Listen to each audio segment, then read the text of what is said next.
Hello and good evening, everybody, and I'd like to welcome everyone to episode 27 of Album Rant. And tonight, I am going to be returning to the world of Alice Cooper. And I previously reviewed one of Alice Cooper's albums on episode 13, I believe. So this is actually going to be my second Alice Cooper episode ever. And I am really excited for it. But anyways, today Alice Cooper is pretty much known as a person, a male person, so not a female, just in case you're confused. However, during the time period I'm going to be examining, Alice Cooper was really more of a band. A couple of boys from the local Detroit high school track team by the name of Vincent Fernier, who later adopted the stage name Alice Cooper, Michael Bruce, Glen Buxton, Dennis Dunaway, and Neal Smith on lead vocals, lead guitar, bass guitar, and drums respectively. And I think I've already told you the legend about how they came about. They apparently, and I am not joking, decided to play outside of the house of the one Frank Zappa over and over again, all throughout all hours of the night, and gave him an ultimatum. You can either call the police and have us arrested for disturbing the peace, or you can sign us. And he signed them, and I am internally grateful for that. But they put out two albums in the late 60s, early 70s entitled Pretties for You and Easy Action. And actually, within the past couple of months, I actually have picked up those albums. I now own them on vinyl, and they're actually pretty decent. I mean, for the longest time, I've been into Alice Cooper ever since I was 19, so pretty much half my life. And I kind of always ignored Pretties for You and Easy Action, but I have a newfound appreciation for them, and I'm really kind of glad that I do. And I will be talking about them, at least in some context, on this channel at some point. But anyways, those two albums did not get very good reviews. A lot of people just referred to it as psychedelic overload. Whatever that means, but there you go. But apparently there was a producer, not very well known at the time, but very well known today, by the name of Bob Ezrin. And apparently he saw something in these guys, and he helped produce their third studio album, released in 1971, entitled Love It to Death. And it was great. It was objectively better by far than the previous two albums. And it had hits such as Caught in a Dream, 18, Long Way to Go, Black Juju, Is It My Body, Sunrise, The Ballad of Dwight Fry, and it is one of my favorite albums ever. But I'm not going to be examining that one tonight. I am going to be examining their fourth studio album, the one that came directly after Love It to Death, entitled Killer. And apparently during the Love It to Death era for the song Is It My Body, Alice would parade out on stage with a boa constrictor, and that's where they got the whole snake thing from. So you can see they kind of carried that over to the cover of this album. But let's go ahead and see what we have here on the back. Early 70s, I gotta say, Alice Cooper was on fire. They were just releasing hit after hit after hit, and they were just on a roll. But, yeah, kind of hard to see the track list on this one, so I'm really going to have to zoom in here. But it starts with Under My Wheels. And Under My Wheels is full-fledged, absolute garage rock. Kicks off with a very fast beat, and it just never lets up until the end. It's only about 2.5, 3 minutes or so, but it is one of their most well-known songs. Again, a very fast number, and in the middle, it's got a nice little sax solo, if you can believe it, but I kind of like it. But yeah, this definitely harkens back to the garage days, and it's a nice little tribute to when they apparently hadn't fully found their sound yet or hadn't fully come to fruition, but it's a great song. It's played in concert all the time. Out of all the Alice Cooper albums, this one is the third most represented in concert, behind Billion Dollar Babies and Welcome to My Nightmare. I have talked about Billion Dollar Babies. I hope to talk about Welcome to My Nightmare at some point. But I love Under My Wheels, and they did play it the second time I saw them. I've seen Alice Cooper twice, once opening for Iron Maiden and once by himself, and he did play Under My Wheels the second time. Then we have Be My Lover, which was written by Michael Bruce. And from what I understand, this song is about a rock star trying to seduce a girl by, bragging about the fact that he's a rock star. And it's a little bit slower than Under My Wheels, but I really love the rhythm and I really love the beat to it. And actually, some of the lyrics are actually kind of funny.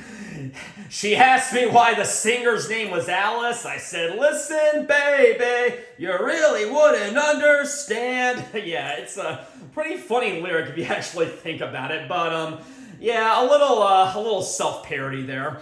But, I really love Be My Lover. It's a pretty straightforward, not too complex rocker, much like Under My Wheels. It's not quite as popular as Under My Wheels, but I love it all the same. But a fun fact, and they do talk about this in the notes to one of the greatest hits records.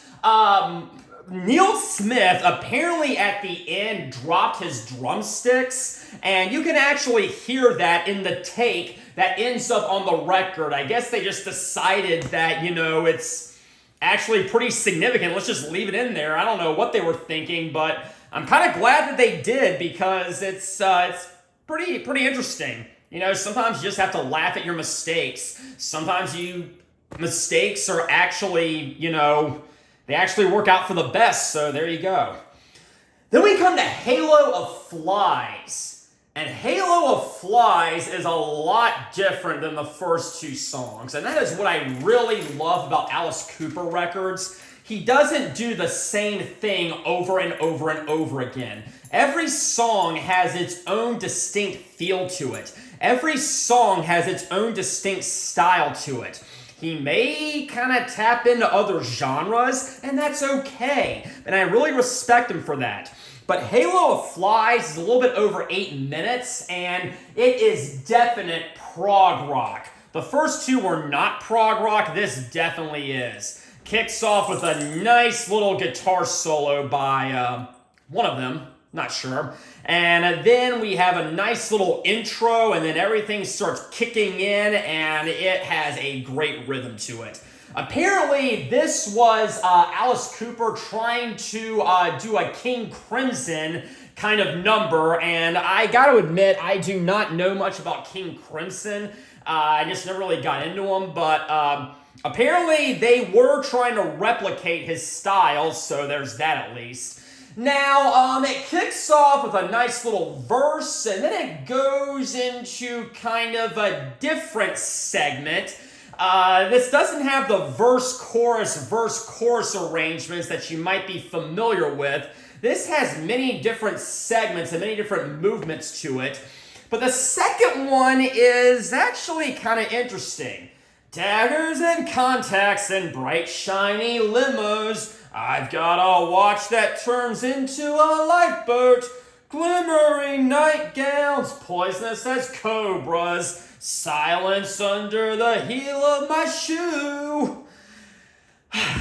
Well, recently I have been like, that kind of sounds like something. That kind of sounds familiar to something that came out a few years earlier to this. Where did we hear that? Oh, yes. To me, at least, I may be the only person who has pointed this out, but I think that sounds a lot like all of my favorite things from The Sound of Music. Yes, it kind of does. Were they inspired by that?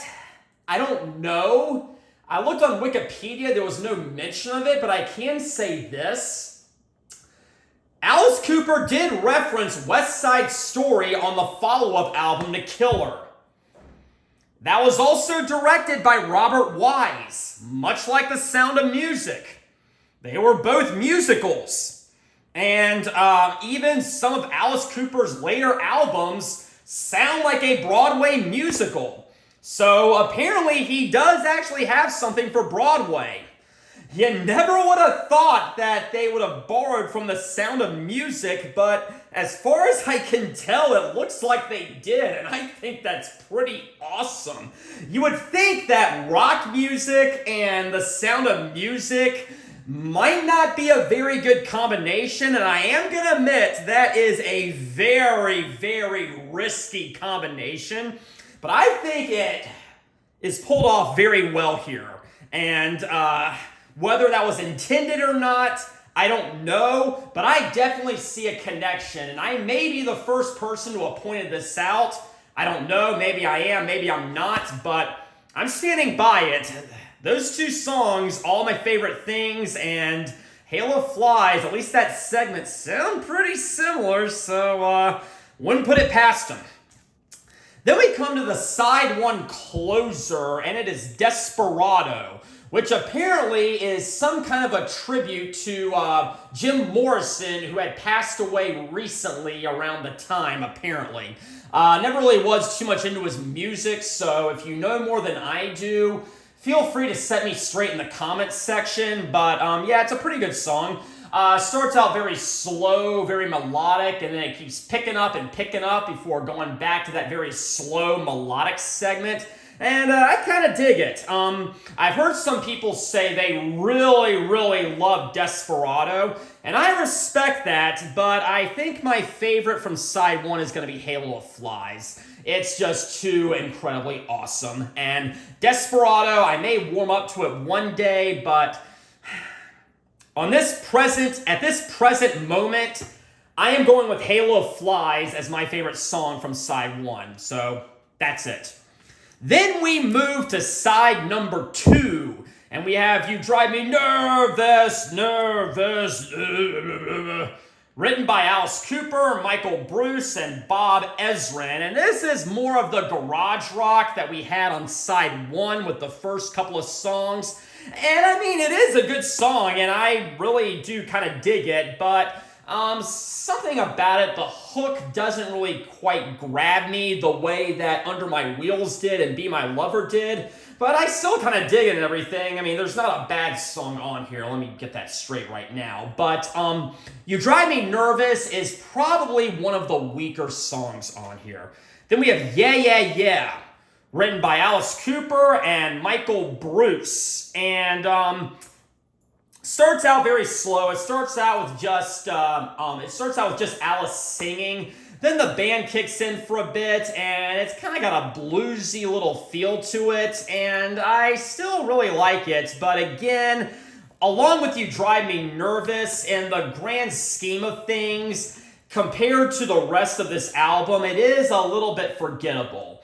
Now, if this had been on one of his lesser albums, such as Special Forces, or Zipper Catches Skin, or even Dada, probably would have been the best song on here, but compared to the brilliance of the rest of this record, it does fall a little bit flat. Now, I think I mentioned this in my $1 Billion Babies review. There is a moment in most Alice Cooper albums where he just goes off the rails. And this would be it. Dead babies can't take care of themselves. Oh yeah, written by the entire band. This song is dark. This song is very gloomy, and it sounds incredibly messed up. Apparently, don't quote me on this, I could be wrong, it was about the recent Roe v. Wade decision, and he's saying that dead babies, aborted babies, can't take care of themselves. Whether that's true or not, I don't know, but It would make sense given the context, but it's a great song. It's a very messed up song. It is an incredibly bizarre song, but it works so incredibly well. The second time I saw Alice Cooper, they did play Dead Babies, and they had this giant inflatable baby on stage, and it was pretty awesome. They played this and the title track of Billion Dollar Babies back to back, so it was kind of left over from that, but I really, really enjoyed it. But then it starts picking up and starts kicking in towards the end. And it all ends with an explosive crescendo. And then we hear a judge in the background going, "Order in the court! Order in the court! Order in the court!" Before it segues very well into the title track. The title track starts out very, very fast. And it sounds like it's not going to be too much of a freak show or anything. And if we were only counting the first half of this, yeah, it's definitely a little bit dark and everything. But not much different from Halo of Flies or Desperado or You Drive Me Nervous or anything. But yeah, it is a great title track. But the second half, whoa. It all kind of comes crashing down in the halfway point. It starts getting insane, and it all just starts getting really, really bizarre, and you just feel like the walls are crashing in around you until Neal Smith starts having a little bit of a drum solo for a little bit. And then we have this synth solo. I'm not sure who is playing it, but it is eerie as hell. It is so incredibly creepy, but it works so well. We have just this, it sounds like a funeral, a very demonic funeral just going on and on and on. And somebody is mumbling something in the background. I don't know what they're saying, but it just adds to the very eerie atmosphere that surrounds the title track. And I just love everything about it. It just has such a great atmosphere to it. And I think it is one of the very, very underrated Alice Cooper tracks. Highly recommend it. And my favorite from side 2 is probably Killer. It is probably the title track. And I think I am going to stand by that one. But then after that synth solo, it ends. You hear a door shut, and then what sounds like bees, I don't know what they were thinking, but it sounds like killer bees just start buzzing and buzzing and buzzing and buzzing. And that's it. And it's over. And the record is done. And the record is finished, and there's nothing else to say. So that was Alice Cooper, Killer. Their 4th album, the 2nd album with Bob Ezrin as producer, the 2nd album after they really hit it off, and you better believe it, I absolutely do recommend Killer. It is a phenomenal album.